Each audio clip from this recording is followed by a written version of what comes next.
Howdy, friends. Still working on the setup, still doing some things to figure out how making face videos works in my world, because it's not my favorite.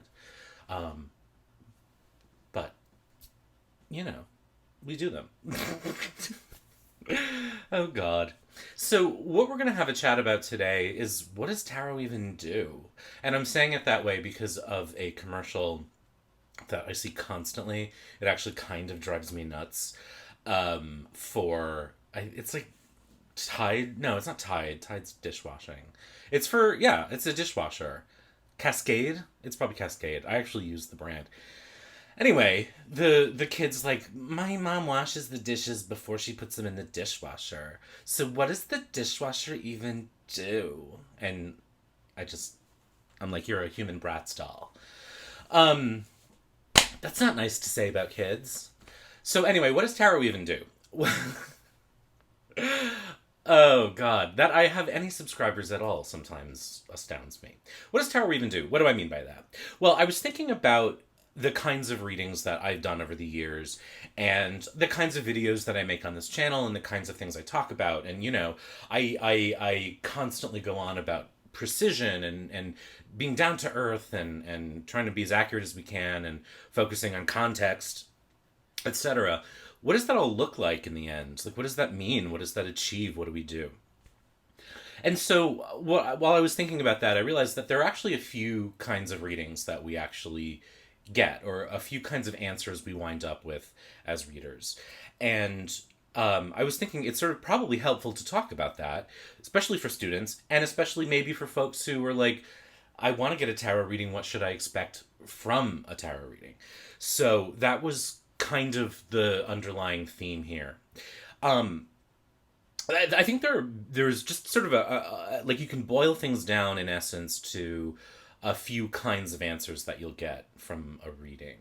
And like anything else, this is subjective. It's not 100% all the time. This is an art, not a science, but we can sort of approach it with a science eye to make things more effective, I think. And so the first kind of answer I think you get from a reading is the one that you already knew. And this may be probably the single most common kind of answer we get. And it's the kind of answer that can often frustrate, because I think a lot of times people generally, tarot in particular, there's this kind of expectation of magic. There's this expectation of revelations, that the high priestess parts the curtains and there's all the mysteries of the universe. But I would say like 85, if not more, percent of the time, what I have discovered in readings is that the answer will confirm something that the client or the querent or I already have known for a while. And that can feel not sexy sometimes. But I think it's actually probably the most valuable thing that a reading can do. Because the whole point is to figure out where we're going and what we're doing and to make sense of the unmake sensible. And humans are smart. Like, we're smart. I think the reason we can actually read cards is because we have a sense of intuition. And I have talked about this before. I've talked about this in my book, that intuition is really a name for our survival mechanisms. We recognize patterns and we sense results. We sense how things are going to play out oftentimes. So we kind of know in a lot of life situations what's going to happen, even if we don't want it to know, we don't want to know, or we don't want the outcome that we're expecting to happen. We don't necessarily trust our instincts, although they're telling us exactly what we should be doing, or where we should go. And I think a lot of times the tarot cards and the reader will say, "Oh, here's the situation, and here's where you're going," and whether that's for us or for someone else, the person on the other end may go like, "But I already knew that. Like, I already knew." Well, great. You knew it because that was the right thing, and now you have an objective tool that says, hey, you're right. Like, if you do that, this is what's going to happen. If you cheat on your spouse, they will get mad at you, for example. Maybe not a great example, but you know what I mean? Like, we are naturally in touch with the results of our actions, even those of us who aren't aware of it. And I don't think that there's anything particularly bad or wrong or unsexy about a reading that does that. I think we often need to validate our impressions, validate our instincts, validate our intuition. And so that's great and wonderful. And I think that most of the time the cards do that.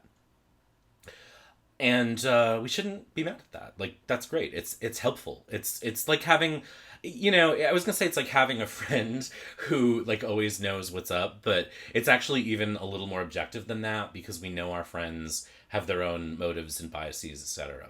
But a reader, especially one who doesn't really know you, doesn't really have biases in your favor or against you, you know. So that is one benefit of actually getting a reading from someone you don't know. But even if it's your friend and they do have biases, likely they're just telling it like it is. And usually those friends are right. I know because I'm one of those friends. Like if people listen to my advice more often, they'd be a lot happier. I mean, I can't follow my own advice, but you can and should. Let's have a sip of iced coffee, shall we? So that's kind one, is basically when it confirms what you already knew, even if you just knew it deep down. The second kind of reading I think is a lot less common, and it's probably just a very, very tiny percentage of readings, which is when it tells you something you absolutely did not know, and it completely shocks you, and you immediately have that sense of revelation, like, oh shit, how did I never get that? I have had readings like that. I've given readings like that, but they're fewer and far between, I think, because of our natural intuition, because we know ourselves and we know our lives. Even if we're in denial about stuff, we can get a reading and it will say, here's the thing, and you're like, oh yeah, I kind of knew that. The readings where that kind of blow your mind with like, I never thought about that. Those happen. But I do think they're a little bit rarer, although they're certainly exciting. And it's kind of, I think when we think of tarot, it's kind of the thing that we hope we're going to experience. Like, we hope we're going to have that moment of revelation where we see everything differently. It's just that there's only so many times in life where we don't know as much as we need to know to make a decision, you know? I think the times where this is common are where other people are really impacting our lives. I think that this tends to happen more at work, or in work-related situations or in relationships. Because while we tend to feel a lot about ourselves, and a lot of folks, particularly I will say folks who read cards and who are drawn to tarot, are probably naturally very, like, they've got it going on in terms of like recognizing their patterns, because that's what tarot reading is. And in fact, I think being a reader will probably put you more in tune with recognizing patterns, including your own patterns. So there's a side effect of that.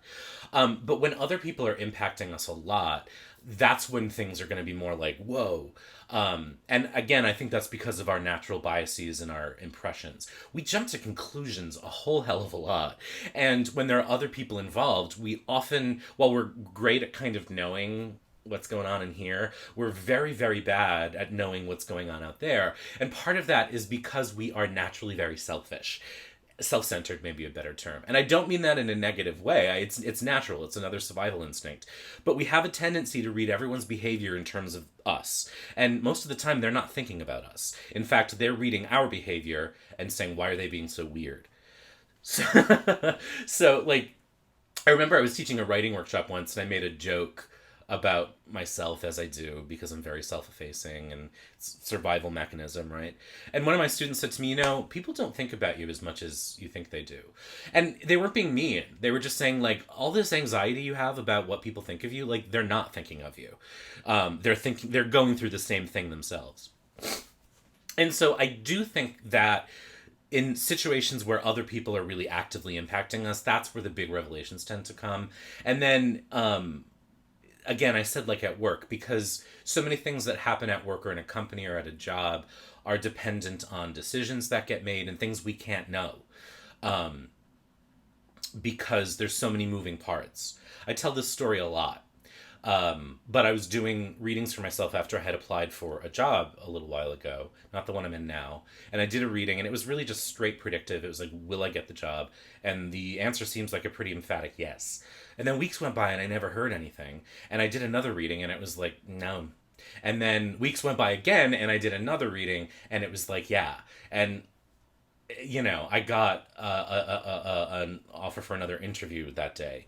And I tell that story a lot because it's an example of how things are out of our control. Sometimes we apply for a job and we think that our interview is the totality of whether or not we get it, but it has so much less to do with our interview than we think it does, because there's who else is in the interview pool, who else is making the decision, who inserts themselves into the process.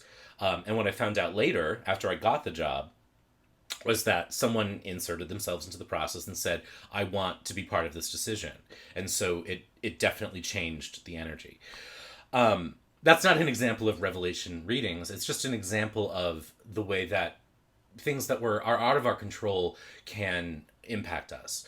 And so the point there is that those big revelations, those big holy crap, I never thought about that moments, tend to happen when we are impacted by other people. The other time that happens, I think, is when we really are blinded by our self, in a protective way. So I'm like laughing at myself now because I just said that's why we know what's going on here. There are things in our lives that we are so close to that impact us so much, that we are so mired in, so Eight of Swords up inside of, that we actually can't see them. And so there are moments in our life when our natural survival instincts that tell us, yeah, you're being a fool, or yeah, this is what's going to happen if you do this. There are moments where we're so close to something and so caught up in something, those turn off, and a protective kind of barrier goes up, and we can't quite see what we're really dealing with. And again, we're complicated animals, so that does happen. And an example of that for me was I was actually working with someone as a mentor, and I knew right out of the gate when I started working with her that she was probably a better reader than me. And in fairness, I think what I discovered was that my job as a mentor was to say, you're really good at this and you've got it, because that was what that person needed to hear. Anyway, she would do a lot of practice readings for me, and they were always great. And at one point I asked, just, I don't read for myself a lot, and I don't get readings a lot because I am pretty self-aware. I've been in therapy a long fucking time. Like, I'm pretty good at figuring this out most of the time. But there are things that I'm not, and one of them is my creative life. One of them is my writing life. And I remember asking a question about my creative career at that time and sort of moaning about how things hadn't gone the way I wanted them to in my creative life. And she laid out the cards, and I don't remember what the cards were. It doesn't even matter, because what she said when she read them was one of those moments. She said, okay, here's what I see. Like, what if you accept right now that every choice you made in life was the right one? What if you start looking at your life as though you kept making the right choice, not the wrong one? Because you have no idea where those other choices would have taken you. And just because you took that road or didn't take the road not taken, doesn't mean that it was going to be better. You got where you were supposed to be. And it was kind of, like saying it now, excuse me. Saying it now makes me feel like, oh, yeah, obviously. But at the time, it was sort of like, because I was so caught up in my own ego. And ego is one of the things that really keeps us from accessing our intuition and accessing our ability to set our own course and to see ourselves clearly. And it's also, by the way, one of the things that gets in the way of us being really good readers. Sometimes, because when our ego becomes the main focus of the reading and like being brilliant, we've completely taken focus away from the person we're reading for and their issue. Even if we're reading for us, like if we're still trying to impress ourselves, we're not thinking about the question.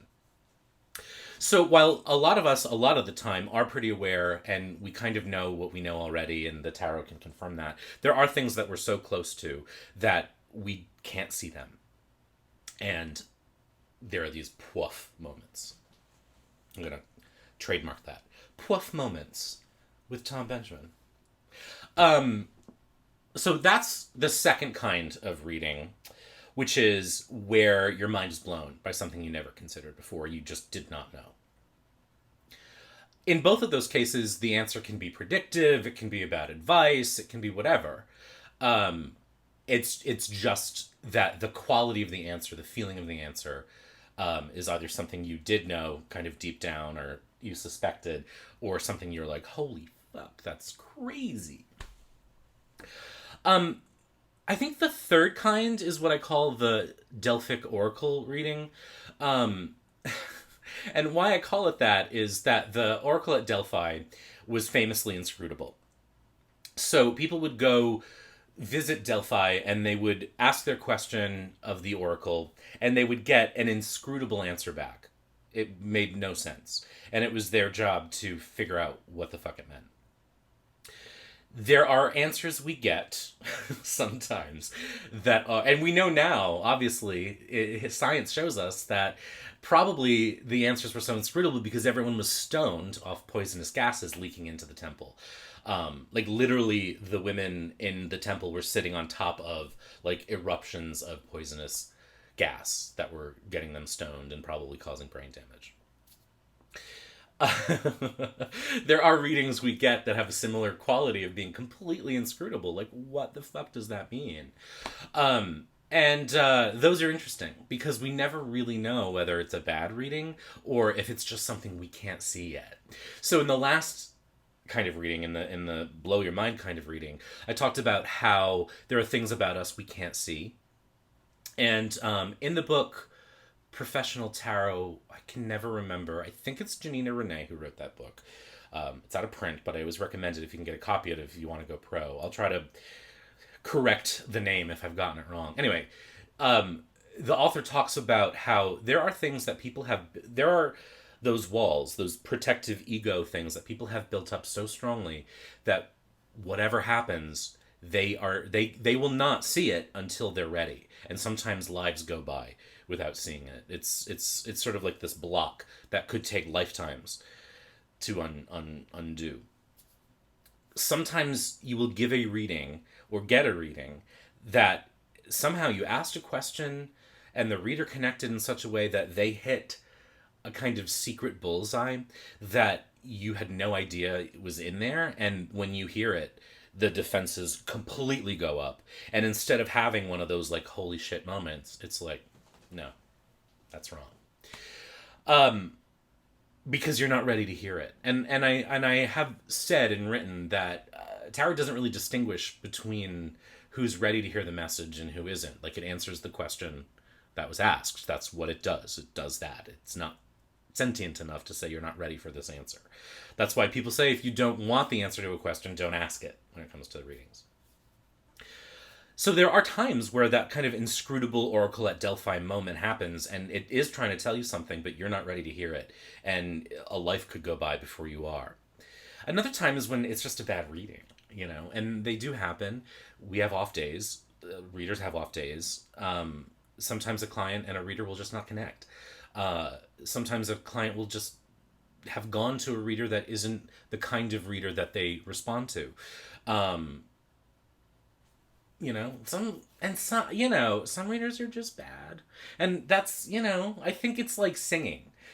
Some people are like naturally great singers and they are Renee Fleming, and some singers are more like Bob Dylan. You know what I mean? They're not like a great singer, but they work with what they have and they make it about the words, And then other people just can't carry a tune, but that's like few and far between. And that's the hardest one to deal with is this third kind of reading where you just don't get it. And you never really know whether it was a bad reading or it was something you weren't ready to see until you're ready to see it. And again, because it could take your entire life to figure that out, you may never know. And those are the frustrating ones. I have gotten those. I have given them. And I will say too that it's kind of like not cool to say there are bad readers out there. but I don't believe in bullshitting you. I mean, there are some people who I have gotten readings from, usually like in situations of free reading exchanges or free reading networks, where they just didn't have it. You know, they just weren't connected to it somehow. Maybe they can get better, but they weren't ready to be reading for other people in a non-student environment at that point. Straight up. But don't get caught up in that. You know, I don't think the purpose of this video is to like have a hot take about bad readers. It's just to sort of say it happens. Some people just can't do it. I cannot play baseball. No matter how hard I try, I could not hit a baseball. It's just not within the scope of my abilities as a human. My DNA does not allow for me to be able to hit a baseball. And that's that, you know. And so I'll never. Well, I'm also too old now, but I'll never be able to do it. And that's just that, you know. There are a lot of things I can do well, but not that. No matter how hard I were to try to practice. So, yeah, I don't want to like go on a downer. So those are I think the three main kinds of readings, which is like when you get the answer you already knew, you get an answer that blows your mind, or you get a totally inscrutable answer that makes no sense. All of those are valid in their way. In the last example, again, it's frustrating because there may be a message that's trying to come through that you can't hear yet, and it just I think really takes time. It takes patience and sort of worrying that lesson or that message a little bit until it speaks to you, or not, or just letting it go and saying I'll learn when I'm ready. And that's a perfectly valid thing too. So yeah. I'm like going through my mental notes. I think that those really are the main kinds of reading. Um, Boiling it down in that way. I guess there are times where you get a reading where you're like, no, that's wrong. And you kind of know immediately that it was not a great reading. Um, those are not very common, but I've definitely had moments where like I've gotten a reading and the reader will say, you have blue eyes. And you know what I mean? Like something so obviously untrue. And I'm like, yeah, no, this is not good. But like only once or twice have I had that experience. Um, so so what's the point of all this? Well, just to sort of bring us back to the beginning, the point is really to set an expectation as a student of the kinds of answers that you can expect to get. And then if someone stumbles on this someone who's considering a tarot reading, these are the kinds of answers you're likely to encounter. Um, Generally, it's the first one. Generally, it will tell you something someone else has told you or tell you something you knew deep down. It's just really good at doing that. It's really good at saying, yeah, you were right. If you do this thing, that's the outcome you're going to get. Um, so don't do it, or do it if that's the outcome that you want. And the other time of like those happen, but not as much. And it's because life is weirdly not as surprising as it can seem to be. You might be more like pow poif tarot moment hashtag if you are really good at not listening to yourself. That might be a time when you tend to encounter those more often. And great, like get all the tarot readings you need because you will start to listen to yourself more. You'll start to trust yourself. The third kind is when it just doesn't make any sense. Those do happen. It's not necessarily indicative of a bad reader. It can be indicative of something you're not ready to hear yet. It could be a bad reader, but most of the time it's just a disconnect of some sort. I've gotten bad readings from good readers because we just didn't gel. And that happens. And then sometimes there's just bad readings. I guess the other expectation to set for yourself as a reader, especially as someone who may be starting to read for others, is the idea of advice. And something I've learned in life is that people, this goes back to something I said earlier, people generally don't take advice. So I, in my early days of reading, would fall over myself, bend myself into a pretzel to craft brilliant goals and, advice for folks. And then they wouldn't do it. And I would be like, hello, like, I'm kind of a genius. Like, Why aren't you doing exactly what I tell you? A, I can't live my life, other people's lives for them. We can't do that. And B, people don't take advice until they do what they do. People most of the time are going to do what they do and then learn from their mistakes, which most of the time is fine. It's really how we learn. But advice readings are really kind of interesting that way, because likely the person will not take the advice. They will do what they were always going to do anyway, because that is their pattern. A big moment of revelation may not even change it. They may say, "Oh my God," and then go and do exactly what they want. And we always do. It's like we know eating fast food is bad for us, and some of us eat it. Like I housed a McDonald's cheeseburger yesterday. Like I know it's bad for me, but I did it anyway. You know, every doctor in the world would give me the advice not to do that, but I did it. And we just do it. We just do what we do, and learn from our mistakes, we hope. And so if that's true, why give advice readings? Or why give readings at all if people are just going to do what they do? Because sometimes people learn. Sometimes objectivity or distance makes people change, or it gives people incentive to. Sometimes it works. And sometimes we are able to see ourselves differently. And so if most of the time the person is not going to take the advice, it's almost not the point. The point is to plant a seed where their mind starts to take apart old structures. In a weird way, I think of that kind of as the tower more than the like quaff moment. um, I don't think that tower moments happen the way they're pictured all that often. I think tower moments often take years. Um, it's like erosion. You don't see it overnight, but it happens, and like 20 years from now you're like, oh, didn't there used to be a rock wall there? You know, 20 years is not enough time for a rock wall to erode, but you get my point. So anyway, this again is just to have kind of a realistic chat about the basic kinds of answers you can expect to get as a reader from a reader, and that in my experience have been common. When I started to think about all the kinds of answers I've gotten, I felt like they really boiled down into like answers you kind of knew, or answers someone else already gave you, things that blew your mind, or things that don't make any sense, and what the fuck. So, hope this was helpful, and I hope you're well. Be good.